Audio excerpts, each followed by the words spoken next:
بہادری، شاہ سواری اور تیغ زنی وغیرہ کے مظاہروں اور مقابلوں میں تو یہ فوج عسکری اور جنگی معیار پر پوری اترتی تھی، مگر کھانے کا وقت آیا تو یہ فوج بدتمیزوں، بلا نوشوں اور ہنگامہ پرور لوگوں کا بے قابو ہجوم بن گئی۔ کھانے کا انتظام وسیع و عریض میدان میں کیا گیا تھا۔ ایک طرف فوج کے کم و بیش 2000 آدمیوں کے لیے کھانا چنا گیا تھا اور ان سے ذرا دور صلاح الدین ایوبی اور دیگر بڑے مہمانوں کے کھانے کا انتظام تھا۔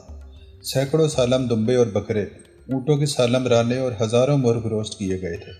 دیگر لوازمات کا کوئی شمار نہ تھا اور سپاہیوں کے سامنے شراب کے چھوٹے چھوٹے مشکیزے اور سراہیاں رکھ دی گئی تھی۔ سپاہی کھانے اور شراب پر ٹوٹ پڑے، گٹا گٹ شراب چڑھانے لگے اور مارکا آرائی ہونے لگی۔ صلاح الدین ایوبی یہ منظر دیکھ رہا تھا اور خاموش تھا۔ اس کے چہرے پر کوئی ایسا تاثر نہیں تھا جو یہ ظاہر کرتا کہ وہ کیا سوچ رہا ہے۔ اس نے ناجی سے صرف اتنا پوچھا، 50,000 فوج میں سے آپ نے سپاہی دعوت کے لیے کس طرح منتخب کیے تھے؟ کیا یہ آپ کے بدترین سپاہی ہیں؟ نہیں امیر مصر، ناجی نے غلامانہ لہجے میں جواب دیا۔ یہ 2000 عسکری میرے بہترین آدمی ہیں۔ آپ نے ان کے مظاہرے دیکھے ہیں، ان کی بہادری دیکھی ہے۔ میدان جنگ میں جس جاں بازی کا مظاہرہ کریں گے وہ آپ کو حیران کر دے گا۔ آپ ان کی بدتمیزی کو نہ دیکھیں، یہ آپ کے اشارے پر جانیں قربان کر دیں گے۔ میں انہیں کبھی کبھی کھلی چھٹی دے دیا کرتا ہوں تاکہ مرنے سے پہلے دنیائے رنگ و بو سے پورا لطف اٹھا لیں۔ صلاح الدین ایوبی نے اس استدلال کے جواب میں کچھ بھی نہ کہا۔ ناجی جب دوسرے مہمانوں کی طرف متوجہ ہوا تو صلاح الدین ایوبی نے علی بن سفیان سے کہا، میں جو دیکھنا چاہتا تھا وہ دیکھ لیا ہے۔ یہ سوڈانی عسکری شراب اور ہنگامہ آرائی کے عادی ہیں۔ تم کہتے ہو کہ ان میں جذبہ نہیں، میں دیکھ رہا ہوں کہ ان میں کردار بھی نہیں۔ اس فوج کو اگر تم میدان جنگ میں لے گئے تو یہ لڑنے کے بجائے اپنی جان بچانے کی فکر کرے گی اور مال غنیمت لوٹے گی اور مفتو کی عورتوں کے ساتھ وحشیانہ سلوک کرے گی۔ اس کا علاج یہ ہے، علی بن سفیان نے کہا، کہ آپ نے مختلف خطوں سے جو فوج تیار کی ہے، حاجی کے اس 50,000 سوڈانی لشکر میں مدغم کر دیا جائے۔ برے سپاہی اچھے سپاہیوں کے ساتھ مل جل کر اپنی عادتیں بدل دیا کرتے ہیں۔ صلاح الدین ایوبی مسکرایا اور علی سے کہا، تم یقیناً میرے دل کا راز جانتے ہو۔ میرا منصوبہ یہی ہے، میں جو ابھی تمہیں نہیں بتانا چاہتا تھا، کسی سے اس کا ذکر نہ کرنا۔ علی بن سفیان میں یہی وصف تھا کہ دوسروں کے دلوں کے راز جان لیتا تھا اور غیر معمولی طور پر ذہین تھا۔ وہ کچھ اور کہنے ہی لگا تھا کہ ان کے سامنے کئی اور مشعلیں روشن ہو گئیں۔ زمین پر بیش قیمت قالین بچھے ہوئے تھے۔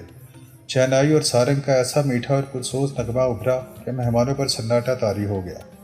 ایک طرف سے ناچنے والیوں کی قطار نمودار ہوئی۔ 20 لڑکیاں ایسے باریک اور نفیس لباس میں ملبوس چلی آ رہی تھی جس میں ان کے جسموں کا انگ انگ نظر آ رہا تھا۔ ہر ایک کا لباس نہایت باریک چوگا سا تھا جو شانوں سے ٹخنوں تک لمبا تھا۔ ان کے بال کھلے ہوئے تھے اور اسی ریشم کا حصہ نظر آتے تھے جس کا انہوں نے لباس پہن رکھا تھا۔ صحرا کی ہلکی ہلکی ہوا سے اور لڑکیوں کی چال سے یہ ڈھیلا ڈھالا لباس ہلتا تھا تو یوں لگتا تھا جیسے پھولدار پودوں کی ڈالیاں فضا میں تیرتی آ رہی ہوں۔ ہر ایک کے لباس کا رنگ جدا تھا، ہر ایک کی شکل و صورت ایک دوسرے سے مختلف تھی، لیکن حسن اور جسم کی لچک میں سب ایک جیسی تھی۔ ان کے مرمری بازو اریاں تھے، وہ چلتی آ رہی تھی لیکن قدم اٹھتے نظر نہیں آتے تھے، وہ ہوا کی لہروں کی مانند آ رہی تھی۔ وہ نیم دائرے میں ہو کر رک گئی، صلاح الدین ایوبی کی طرف منہ کر کے تعظیم کے لیے جھکی۔ سب کے بال سرک کر شانوں پر آ گئے۔ سازندوں نے ان ریشمی بالوں اور جسموں کے جادو میں طلسم پیدا کر دیا۔ 2 سیاہ فام دیو ہیکل حبشی جن کی کمر کے گرد چیتوں کی کھالیں تھی، ایک بڑا سا ٹوکرا اٹھائے تیز تیز قدم چلتے نظر آئے۔ وہ ٹوکرا لڑکیوں کے نیم دائرے کے سامنے رکھ دیا۔ ساز سپیروں کی بین کی دھن بجانے لگے۔ حبشی مست سانڈوں کی طرح پھنکارتے غائب ہو گئے۔ ٹوکرے میں سے ایک بہت بڑی کلی اوپر کو اٹھی اور پھول کی طرح کھل گئی۔ اس پھول میں سے ایک لڑکی کا چہرہ نمودار ہوا اور پھر وہ اوپر کو اٹھنے لگی۔ یوں لگتا تھا جیسے سرخ بادلوں میں سے چاند نکل رہا ہو۔ یہ لڑکی اس دنیا کی معلوم نہیں ہوتی تھی۔ اس کی مسکراہٹ بھی عرضی نہیں تھی۔ اس کے بالوں کی چمک بھی مصر کی کسی لڑکی کی چمک نہیں لگتی تھی، اور جب لڑکی نے پھول کی چوڑی پتیوں میں سے باہر قدم رکھا تو اس کے جسم کی لچک نے تماشائیوں کو مسحور کر لیا۔ علی بن سفیان نے صلاح الدین ایوبی کی طرف دیکھا، اس کے ہونٹوں پر مسکراہٹ تھی۔ صلاح الدین ایوبی نے مسکرا کر اس کے کان میں کہا، مجھے توقع نہیں تھی کہ یہ اتنی خوبصورت ہوگی۔ ناجی نے صلاح الدین ایوبی کے پاس آ کر کہا، امیر مصر کا اقبال بلند ہو، اس لڑکی کا نام زکوئی ہے، اسے میں نے آپ کی خاطر اسکندریہ سے بلایا ہے۔ یہ پیشہ ور رقاصہ نہیں اور یہ عصمت فروش بھی نہیں ہے۔ رقص سے اسے پیار ہے، شوقیہ ناچتی ہے، کسی محفل میں نہیں جاتی۔ میں اس کے باپ کو جانتا ہوں، ساحل پر مچھلیوں کا کاروبار کرتا ہے۔ یہ لڑکی آپ کی عقیدت مند ہے، آپ کو پیغمبر مانتی ہے۔ میں اتفاق سے اس کے گھر اس کے باپ سے ملنے گیا تو اس لڑکی نے استدعا کی کہ سنا ہے صلاح الدین ایوبی امیر مصر بن کے آئے ہیں، خدا کے نام پر مجھے ان سے ملوا دو۔ میرے پاس اپنی جان اور رقص کے سوا کچھ بھی نہیں جو میں اس عظیم ہستی کے قدموں میں پیش کروں۔ قابل صد احترام امیر، میں نے آپ سے رقص و سرور کی اجازت اسی لیے مانگی تھی کہ اس لڑکی کو میں آپ کے حضور پیش کرنا چاہتا تھا۔ آپ نے اسے بتایا تھا کہ میں اپنے سامنے کسی لڑکی کو رقص اور عریانی کی حالت میں نہیں دیکھ سکتا۔ صلاح الدین ایوبی نے کہا، یہ لڑکیاں جنہیں آپ ملبوس لائے ہیں بالکل ننگی ہیں۔ عالی مقام، ناجی نے کھسیانہ سا ہو کے جواب دیا، میں نے بتایا تھا کہ امیر مصر رقص کو ناپسند فرماتے ہیں، لیکن یہ کہتی تھی کہ وہ میرا رقص پسند کریں گے کیونکہ میرے رقص میں دعوت گناہ نہیں، یہ ایک باعصمت لڑکی کا رقص ہوگا۔ میں ایوبی کے حضور اپنا جسم نہیں اپنا فن پیش کروں گی۔ اگر میں مرد ہوتی تو ایوبی کی جان کی حفاظت کے لیے اس کے محافظ دستے میں شامل ہو جاتی۔ آپ کہنا کیا چاہتے ہیں؟ صلاح الدین ایوبی نے پوچھا۔ اس لڑکی کو اپنے پاس بلا کر اسے خراج تحسین پیش کروں کہ تم اپنے جسم کو ہزاروں مردوں کے سامنے عریاں کر کے بہت اچھا ناچتی ہو؟ اسے اس پر شاباش کہوں کہ اس نے مردوں کے جنسی جذبات بھڑکانے میں خوب مہارت حاصل کی ہے۔ نہیں امیر مصر، ناجی نے کہا، میں اسے اس وعدے پر یہاں لایا ہوں کہ آپ اسے شرف باریابی بخشیں گے۔ یہ بڑی دور سے اسی امید پر آئی ہے۔ ذرا دیکھیے اسے، اس کے رقص میں پیشہ ورانہ تاثر نہیں، خود سپردگی ہے۔ دیکھیے وہ آپ کو کیسی نظروں سے دیکھ رہی ہے۔ بے شک عبادت صرف اللہ کی جاتی ہے، لیکن یہ رقص کی اداؤں سے، عقیدت سے، مخبور نگاہوں سے آپ کی عبادت کر رہی ہے۔ آپ اسے اپنے خیمے میں آنے کی اجازت دے دیں، تھوڑی سی دیر کے لیے۔ اسے مستقبل کی وہ ماں سمجھیں جس کی کوکھ سے اسلام کی پاسبانی کے لیے جانباز جنم لیں گے۔ یہ اپنے بچوں کو بڑے فخر سے بتایا کرے گی کہ میں نے صلاح الدین ایوبی سے تنہائی میں باتیں کرنے کا شرف حاصل کیا تھا۔ ناجی نے نہایت پورے سر الفاظ اور جذباتی لب و لہجے میں صلاح الدین ایوبی سے منوا لیا کہ یہ لڑکی جسے اس نے ایک بردہ فروش سے خریدا تھا، شریف باپ کی باعصمت بیٹی ہے۔ اس نے صلاح الدین ایوبی سے کہلوا لیا کہ اچھا اسے میرے خیمے میں بھیج دینا۔ زکوئی نہایت آہستہ آہستہ جسم کو بل دیتی اور بار بار صلاح الدین ایوبی کی طرف دیکھ کر مسکراتی تھی۔ باقی لڑکیاں اس کے گرد تتلیوں کی طرح جیسے اڑ رہی ہوں۔ یہ اچھل کود والا رقص نہیں تھا۔ مشعلوں کی روشنی میں کبھی تو یوں لگتا تھا جیسے ہلکے نیلے شفاف پانی میں جل پریاں تیر رہی ہوں۔ چاندنی کا اپنا ایک اثر تھا۔ صلاح الدین ایوبی کے متعلق کوئی نہیں بتا سکتا تھا کہ وہ گمسم بیٹھا کیا سوچ رہا تھا۔ ناجی کے سپاہی جو شراب پی کر ہنگامہ پپا کر رہے تھے وہ بھی جیسے مر گئے تھے۔ زمین اور آسمان پر وجد طاری تھا۔ ناجی اپنی کامیابی پر بے حد مسرور تھا اور رات گزرتی جا رہی تھی۔ نصف شب کے بعد صلاح الدین ایوبی اس خوشنما خیمے میں داخل ہوا جو ناجی نے اس کے لیے نصب کرایا تھا۔ اندر اس نے قالین بچھا دیے تھے۔ پلنگ پر چیتے کی کھال کی مانند پلنگ پوش تھا۔ فانوس جو رکھوایا تھا اس کی ہلکی نیلی روشنی صحرا کی شفاف چاندنی کی مانند تھی اور اندر کی فضا عطر بیز تھی۔ خیمے کے اندر ریشمی پردے آویزاں تھے۔ ناجی صلاح الدین ایوبی کے ساتھ خیمے میں گیا اور پوچھا، اسے ذرا سی دیر کے لیے بھیج دوں؟ میں وعدہ خلافی سے بہت ڈرتا ہوں۔ بھیج دو، صلاح الدین ایوبی نے کہا، اور ناجی ہرن کی طرح چوکڑیاں بھرتا خیمے سے نکل گیا۔ تھوڑا ہی وقت گزرا ہوگا کہ صلاح الدین ایوبی کے محافظوں نے ایک رقاصہ کو اس کے خیمے کی طرف آتے دیکھا۔ خیمے کے ہر طرف مشعلیں روشن تھی۔ روشنی کا یہ انتظام علی بن سفیان نے کرایا تھا تاکہ رات کے وقت محافظ گرد و پیش کو اچھی طرح دیکھ سکیں۔ رقاصہ قریب آئی تو انہوں نے اسے پہچان لیا۔ انہوں نے اسے رقص میں دیکھا تھا۔ یہ وہی لڑکی تھی جو ٹوکرے میں سے نکلی تھی۔ وہ زکوئی تھی، وہ رقص کے لباس میں تھی۔ یہ لباس توبہ شکن تھا، اس میں وہ عریاں تھی۔ محافظوں کے کمانڈر نے اسے روک لیا۔ زکوئی نے اسے بتایا اسے امیر مصر صلاح الدین ایوبی نے بلایا ہے۔ کمانڈر نے اسے بتایا کہ یہ ان امیروں میں سے نہیں جو تم جیسی فاحشہ لڑکیوں کے ساتھ راتیں گزارتے ہیں۔ آپ ان سے پوچھ لیں، زکوئی نے کہا۔ میں بن بلائے آنے کی جرت نہیں کر سکتی۔ ان کا بلاوا تمہیں کس طرح ملا تھا؟ کمانڈر نے پوچھا۔ سالار ناجی نے کہا ہے کہ تم امیر مصر بلاتے ہیں، زکوئی نے کہا۔ آپ کہتے ہیں تو میں واپس چلی جاتی ہوں۔ امیر نے جواب طلبی کی تو خود بھگت لینا۔ کمانڈر تسلیم نہیں کر سکتا تھا کہ صلاح الدین ایوبی نے اپنی خوابگاہ میں ایک رقاصہ کو بلایا ہے۔ وہ ایوبی کے کردار سے واقف تھا، اس کے اس حکم سے بھی واقف تھا کہ ناچنے گالیاں والیوں سے تعلق رکھنے والوں کو 100 درے لگائے جائیں گے۔ کمانڈر شش و پنج میں پڑ گیا۔ سوچ سوچ کر اس نے جرت کی اور صلاح الدین ایوبی کے خیمے میں چلا گیا۔ ایوبی اندر ٹہل رہا تھا۔ کمانڈر نے ڈرتے ڈرتے کہا کہ باہر ایک رقاصہ کھڑی ہے، کہتی ہے کہ حضور نے اسے بلایا ہے۔ صلاح الدین ایوبی نے کہا، اسے اندر بھیج دو۔ کمانڈر باہر نکلا اور زکوئی کو اندر بھیج دیا۔ محافظوں کی توقع تھی کہ ان کا امیر اور سالار اعظم اس لڑکی کو باہر نکال دے گا۔ وہ سب اس کی گرجدار آواز سننے کے لیے تیار ہو گئے، مگر انہیں ایسی کوئی آواز نہ سنائی دی۔ رات گزرتی جا رہی تھی، اندر سے دھیمی دھیمی باتوں کی آوازیں سنائی دینے لگی۔ محافظ دستے کا کمانڈر بے قراری کے عالم میں ادھر ادھر ٹہلنے لگا۔ ایک محافظ نے اسے کہا، کیا یہ حکم صرف ہمارے لیے ہے کہ کسی فاحشہ کے ساتھ تعلق رکھنا جرم ہے؟ ہاں، اس نے جواب دیا، حکم صرف ماتحتوں کے لیے اور قانون صرف رعایا کے لیے ہوتے ہیں۔ امیر مصر کو درے نہیں لگائے جا سکتے، بادشاہوں کا کوئی کردار نہیں ہوتا۔ کمانڈر نے جل کر کہا، صلاح الدین ایوبی شراب بھی پیتا ہوگا، ہم پر جھوٹی پارسائی کا روپ جمایا جاتا ہے۔ ان کی نگاہوں میں صلاح الدین ایوبی کا جو بت تھا وہ ٹوٹ پھوٹ گیا۔ اس بت میں سے ایک عربی شہزادہ نکلا جو عیاش اور بدکار تھا، پارسائی کے پردے میں گناہ کا مرتکب ہو رہا تھا۔ ناجی بہت خوش تھا۔ صلاح الدین ایوبی کی خوشنودی کے لیے اس نے شراب سونگھی بھی نہیں تھی۔ وہ اپنے خیمے میں بیٹھا مسرت سے جھوم رہا تھا۔ اس کے سامنے اس کا نائب سالار اوروش بیٹھا تھا۔ اس نے ناجی سے کہا، اسے گئے بہت وقت گزر گیا ہے، معلوم ہوتا ہے ہمارا تیر صلاح الدین ایوبی کے دل میں اتر گیا ہے۔ میرا تیر خطا کب گیا تھا؟ ناجی نے کہکا لگا کر کہا، اگر یہ تیر خطا جاتا تو فوراً یہی لوٹ کے ہمارے پاس آ جاتا۔ تم ٹھیک کہتے تھے، اوروش نے کہا، زکوئی انسان کے روپ میں طلسم ہے، معلوم ہوتا ہے یہ لڑکی حشیشین کے ساتھ رہی ہے، ورنہ صلاح الدین ایوبی جیسا بت کبھی نہ توڑ سکتی۔ میں نے اسے جو سبق دیے تھے وہ حشیشین کے کبھی وہم و گمان میں بھی نہ آئے ہوں گے۔ ناجی نے کہا، اب صلاح الدین ایوبی کے حلق سے شراب اتارنی رہ گئی ہے۔ ناجی کو باہر قدموں کی آہٹ سنائی دی۔ وہ دوڑ کر باہر گیا۔ وہ زکوئی نہیں تھی، کوئی سپاہی جا رہا تھا۔ ناجی نے دور سے صلاح الدین ایوبی کے خیمے کی طرف دیکھا۔ پردے گرے ہوئے تھے اور باہر محافظ کھڑے تھے۔ اس نے اندر جا کر اوروش سے کہا، اب میں یقین سے کہہ سکتا ہوں کہ میری زکوئی نے بت توڑ ڈالا ہے۔ رات کا آخری پہر تھا جب زکوئی صلاح الدین ایوبی کے خیمے سے نکلی۔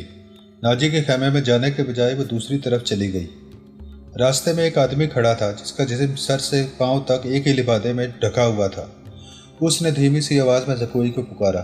وہ اس آدمی کے پاس چلی گئی۔ وہ آدمی اسے ایک ایسے خیمے میں لے گیا۔ بہت دیر بعد وہ اس خیمے سے نکلی اور ناجی کے خیمے کا رخ کر لیا۔ ناجی اس وقت تک جاگ رہا تھا اور کئی بار باہر نکل کر صلاح الدین ایوبی کے خیمے کو دیکھ چکا تھا کہ زکوئی نے صلاح الدین ایوبی کو پھانس لیا ہے اور اسے آسمان کی بلندیوں سے گھسیٹ کر ناجی کی ذہنیت کی پستیوں میں لے آئی ہے۔ اوروش، اس نے کہا، رات تو گزر گئی ہے، وہ ابھی تک نہیں آئی۔ وہ اب آئے گی بھی نہیں، اوروش نے کہا۔ امیر مصر اسے اپنے ساتھ لے جائے گا۔ ایسے ہیرے کوئی شہزادہ واپس نہیں کیا کرتا۔ تم نے اس پر بھی غور کیا ہے؟ نہیں، ناجی نے کہا، میں نے اپنی چال کا یہ پہلو تو سوچا ہی نہیں تھا۔ کیا یہ نہیں ہو سکتا کہ امیر مصر زکوئی کے ساتھ باقاعدہ شادی کر لے؟ اوروش نے کہا، اس صورت میں یہ خطرہ ہے کہ لڑکی ہمارے کام کی نہیں رہے گی۔ وہ ہے تو ہوشیار، ناجی نے کہا، مگر رقاصہ کا کیا بھروسہ؟ وہ رقاصہ کی بیٹی ہے اور تجربے کار پیشہ ور ہے، دھوکہ دے سکتی ہے۔ وہ گہری سوچ میں کھویا ہوا تھا کہ زکوئی اس کے خیمے میں داخل ہوئی۔ اس نے ہنس کر کہا، اپنے امیر کے جسم کا وزن کرو اور لاؤ اتنا سونا۔ آپ نے میرا یہی انعام مقرر کیا تھا نا؟ پہلے بتاؤ کیا ہوا؟ ناجی نے بے تابی سے پوچھا۔ جو آپ چاہتے تھے، زکوئی نے جواب دیا۔ آپ کو یہ کس نے بتایا تھا کہ صلاح الدین ایوبی پتھر ہے، فولاد ہے اور وہ مسلمانوں کی اللہ کا سایہ ہے؟ اس نے زمین پر پاؤں کا ٹھڈا مار کر کہا، وہ اس ریت سے زیادہ بے بس ہے جسے ہوا کے ہلکے ہلکے جھونکے اڑائے پھرتے ہیں۔ تمہارے حسن کے جادو اور زبان کا طلسم نے اسے ریت بنایا ہے، اوروش نے کہا، ورنہ ایک کمبخت چٹان تھا۔ ہاں چٹان تھا، زکوئی نے کہا، اب ریتلا ٹیلا بھی نہیں۔ میرے متعلق کوئی بات ہوئی تھی؟ ناجی نے پوچھا۔ ہاں، زکوئی نے جواب دیا۔ پوچھتا تھا ناجی کیسا آدمی ہے؟ میں نے جواب دیا کہ مصر میں اگر کسی پر آپ کو اعتماد کرنا چاہیے تو وہ صرف ناجی ہے۔ اس نے پوچھا کہ تم کس طرح اسے جانتی ہو؟ میں نے کہا کہ وہ میرے باپ کے گہرے دوست ہیں۔ ہمارے گھر گئے تھے اور میرے باپ سے کہتے تھے کہ میں صلاح الدین ایوبی کا غلام ہوں، مجھے سمندر میں کودنے کا حکم دیں گے تو کود جاؤں گا۔ پھر اس نے مجھ سے پوچھا کہ تم باعثمت لڑکی ہو؟ میں نے کہا کہ میں آپ کی لونڈی ہوں، آپ کا ہر حکم سر آنکھوں پر۔ کہنے لگا، کچھ دیر میرے پاس بیٹھو۔ میں اس کے پاس بیٹھ گئی۔ پھر اگر وہ پتھر تھا تو موم ہو گیا اور میں نے موم کو اپنے سانچے میں ڈھال لیا۔ اس سے رخصت ہونے لگی تو اس نے مجھ سے معافی مانگی۔ کہنے لگا، میں نے زندگی میں پہلا گناہ کیا ہے۔ میں نے کہا، یہ گناہ نہیں، آپ نے میرے ساتھ دھوکہ نہیں کیا، زبردستی نہیں کی، مجھے بادشاہوں کی طرح حکم دے کر نہیں بلایا، میں خود آئی تھی، پھر بھی آؤں گی۔ لڑکی نے ہر ایک بات اس طرح کھل کر سنائی جس طرح اس کا جسم اریاں تھا۔ ناجی نے جوش مسرت سے اسے اپنے بازوؤں میں لے لیا۔ وہ روز زکوئی کو خراج تحسین اور ناجی کو مبارکباد پیش کر کے خیمے سے نکل گیا۔ صحرا کی اس پراسرار رات کی کوکھ سے جس صبح نے جنم لیا وہ کسی بھی صحرائی صبح سے مختلف نہیں تھی، مگر اس صبح کے اجالے نے اپنے تاریک سینے میں ایک راز چھپا لیا تھا جس کی قیمت اس سلطنت اسلامیہ جتنی تھی، جس کے قیام اور استحکام کا خواب صلاح الدین ایوبی نے دیکھا اور اس کی تعبیر کا عزم لے کر جوان ہوا تھا۔ گزشتہ رات اس صحرا میں جو واقعہ ہوا اس کے دو پہلو تھے۔ ایک پہلو سے صرف ناجی اور عروش واقف تھے اور دوسرے پہلو سے صلاح الدین ایوبی کا محافظ دستہ واقف تھا، اور صلاح الدین ایوبی، اس کا سراغ رساں اور جاسوس علی بن سفیان اور زکوئی، تین افراد ایسے تھے جو اس واقعے کے دونوں پہلوؤں سے واقف تھے۔ صلاح الدین ایوبی اور اس کے اسٹاف کو ناجی نے نہایت شان و شوکت اور عقیدت مندی سے رخصت کیا۔ سوڈانی فوج دو رویا کھڑی صلاح الدین ایوبی زندہ باد کے نعرے لگا رہی تھی۔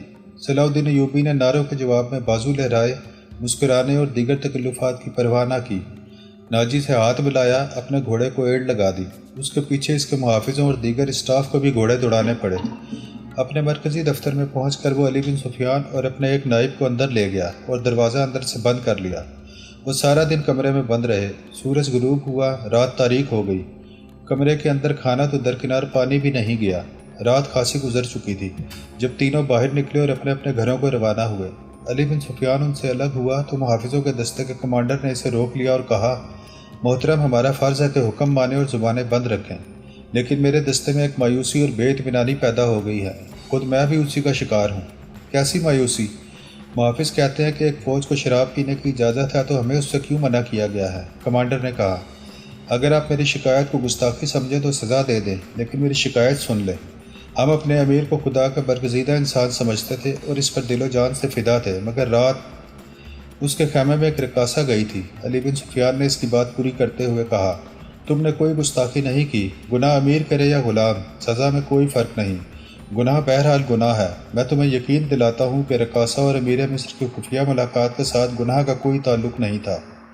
یہ کیا تھا ابھی نہیں بتاؤں گا، آہستہ آہستہ وقت گزرنے کے ساتھ تم سب کو معلوم ہو جائے گا کہ رات کیا ہوا تھا۔ اس نے کمانڈر کے کندھے پر ہاتھ رکھ کر کہا، میری بات غور سے سنو عامر بن صالح، تم پرانے عسکری ہو، اچھی طرح جانتے ہو کہ فوج اور فوج کے سربراہوں کے کچھ راز ہوتے ہیں جن کی حفاظت ہم سب کا فرض ہے۔ رقاصہ کا امیر مصر کے خیمے میں جانا بھی ایک راز ہے۔ اپنے جانبازوں کو کسی شک پہ نہ پڑنے دو اور کسی سے ذکر تک نہ ہو کہ رات کیا ہوا تھا۔ علی بن سفیان کی قابلیت اور کارناموں سے ایک کمانڈر آگاہ تھا، مطمئن ہو گیا اور اس نے اپنے دستے کے شکوک رفع کر دیے۔ اگلے روز صلاح الدین ایوبی دوپہر کا کھانا کھا رہا تھا کہ اسے اطلاع دی گئی کہ ناجی ملنے آیا ہے۔ صلاح الدین ایوبی کھانے سے فارغ ہو کر ناجی سے ملا۔ ناجی کا چہرہ بتا رہا تھا کہ گھبرایا ہوا ہے اور غصے میں بھی ہے۔ اس نے ہکلانے کے لہجے میں کہا، قابل صد احترام امیر، کیا یہ حکم آپ نے جاری کیا ہے کہ سوڈانی محافظ فوج کی 50,000 نفری مصر کی اس فوج میں مدغم کر دی جائے جو حال ہی میں تیار ہوئی ہے؟ ہاں ناجی، صلاح الدین ایوبی نے تحمل سے جواب دیا، میں نے کل سارا دن اور رات کو کچھ حصہ صرف کر کے اور بڑی گہری سوچ و بچار کے بعد یہ فیصلہ تحریر کیا ہے کہ جس فوج کے تم سالار ہو اسے مصر کی فوج میں اس طرح مدغم کر دیا جائے کہ ہر دستے میں سوڈانیوں کی نفری صرف 10% ہو، اور تمہیں یہ حکم بھی مل چکا ہوگا کہ تم اب اس فوج کے سالار نہیں ہوگے، تم فوج کے مرکزی دفتر میں آ جاؤ گے۔ عالی مقام، ناجی نے کہا، مجھے کس جرم کی سزا دی جا رہی ہے؟ اگر تمہیں یہ فیصلہ پسند نہیں تو فوج سے الگ ہو جاؤ، صلاح الدین ایوبی نے کہا۔ معلوم ہوتا ہے میرے خلاف سازش کی گئی ہے، ناجی نے کہا۔ آپ کے بلند دماغ اور گہری نظر کو چھان بین کر لینی چاہیے، مرکز میں میرے بہت سے دشمن ہیں۔ میرے دوست، صلاح الدین ایوبی نے کہا، میں نے یہ فیصلہ صرف اس لیے کیا ہے کہ میری انتظامیہ اور فوج سے سازشوں کا خطرہ ہمیشہ کے لیے نکل جائے، اور میں نے یہ فیصلہ اس لیے کیا ہے کہ فوج میں کسی کا عہدہ کتنا ہی اونچا کیوں نہ ہو اور کوئی کتنا ہی ادنا کیوں نہ ہو، وہ شراب نہ پیے، ہلڑ بازی نہ کرے اور فوجی جشنوں میں ناچ گانے نہ ہوں۔ لیکن علی جاں، ناجی نے کہا، میں نے حضور سے اجازت لے لی تھی، اور میں نے شراب اور ناچ گانے کی اجازت صرف اس لیے دی تھی کہ اس فوج کو اس کی اصل حالت پہ دیکھ سکوں جسے تم ملت اسلامیہ کی فوج کہتے ہو۔ میں 50,000 نفری کو برطرف نہیں کر سکتا، مصری فوج میں اسے مدغم کر کے اس کے کردار کو سدھار دوں گا۔ اور یہ بھی سن لو کہ ہم میں کوئی مصری، سوڈانی، شامی اور عجمی نہیں ہے، ہم سب مسلمان ہیں، ہمارا جھنڈا ایک اور مذہب ایک ہے۔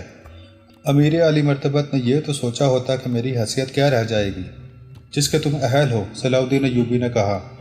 اپنے ماضی پر خود ہی نگاہ ڈالو، ضروری نہیں کہ اپنی کارستانیوں کی داستان مجھ سے سنو۔ فوراً واپس جاؤ، اپنی فوج کی نفری، سامان، جانوروں، سامان خور و نوش وغیرہ کے کاغذات تیار کر کے میرے نائب کے حوالے کر دو۔ 7 دن کے اندر اندر میرے حکم کی تعمیل مکمل ہو جائے۔ ناجی نے کچھ کہنا چاہا لیکن صلاح الدین ایوبی ملاقات کے کمرے سے نکل گیا۔ تو یہ تھی ہماری آج کی ایپیسوڈ۔ مزید ویڈیوز کے لیے ہمارے چینل کو لائک اور سبسکرائب کریں اور بیل آئیکن کو دبا کر آل نوٹیفیکیشن آن کر لیں تاکہ آنے والی ویڈیوز کا نوٹیفیکیشن آپ کو بر وقت مل سکے۔